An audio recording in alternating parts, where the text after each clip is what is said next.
11 নম্বর প্রশ্ন হলো, দাঁত দেখে বয়স নির্ধারণ করে আমাদের দেশে, এটা কি ঠিক নাকি বেঠিক? কি বলেন আপনারা? এটা ঠিক। কারণ হলো, পশু বিশেষজ্ঞ যারা আছেন, পশু সম্পর্কে যারা ভালো বুঝেন, পশু লালন পালনে যারা দক্ষ অভিজ্ঞ, তারা পশুর গালের ভেতরকার বিশেষ ধরনের দাঁত যখন একটা বের হয় তখন বুঝেন এটা 1 বছর হয়েছে, 2টা বের হলে বুঝেন 2 বছর হয়েছে, এবং এটা অভিজ্ঞতা দ্বারা মোটামুটি প্রমাণিত, প্রতিষ্ঠিত, যার কারণে ওইটার উপরে নির্ভর করে বছর নির্ধারণ করা, নির্ণয় করা কি আছে সঠিক।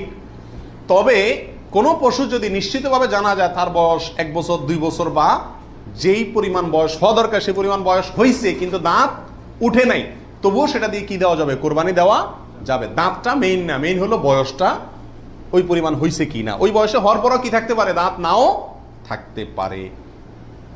এরপরে আসি 12 নম্বর প্রশ্ন, ত্রুটিযুক্ত পশু দিয়া কোরবানি দিলে কি কোরবানি হবে?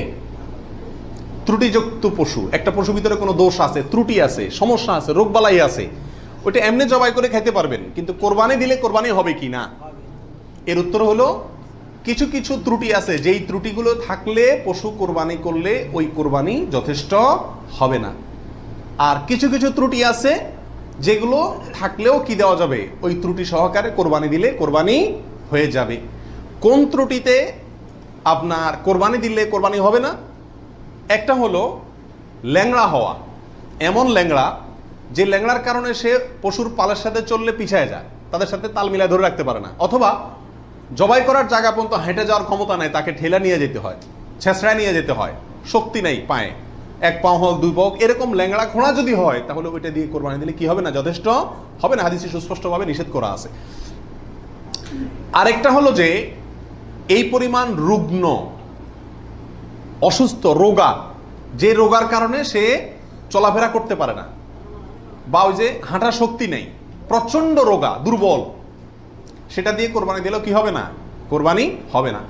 আরেকটা হলো যে অন্ধ, এমন অন্ধ হয়, চোখ কানা অথবা চোখ অন্ধ, অথবা চোখে এমন সমস্যা আছে যে সমস্যার কারণে সে দেখে না, স্বাভাবিকভাবে ঘাস টাস রাখলেও সে বুঝে না কোনটা কি, অথবা ওই জায়গা পর্যন্ত দেখে একা একা যেতে পারে না, উষ্ঠা খায়, তার মানে চোখে বড় সমস্যা আছে, এরকম থাকলে এটা দিয়ে কি হবে না? কোরবানি হবে না। একটা শিং অথবা 2টা শিং গোড়া থেকে উঠে গেছে, একেবারে গোড়া সহ উঠে গেছে, এরকম যদি হয় ওইটা দিয়ে কোরবানি দিলেও কোরবানি হবে না। তবে যদি সামান্য হয়, সামান্য কান কাটা, সামান্য শিং ভাঙা, সামান্য একটু পায়ে সমস্যা, সামান্য একটু অসুখ বিসুখ আছে, এরকম যদি হয় সেগুলো দিয়ে কোরবানি দিলে কি হবে? কোরবানি হয়ে যাবে। অর্থাৎ ত্রুটি যদি ছোট হয় সমস্যা নাই, বড় ত্রুটি যদি হয় তার কারণে কি হবে না? ওই পশু দিয়ে কোরবানি দিলে কোরবানি যথেষ্ট হবে না।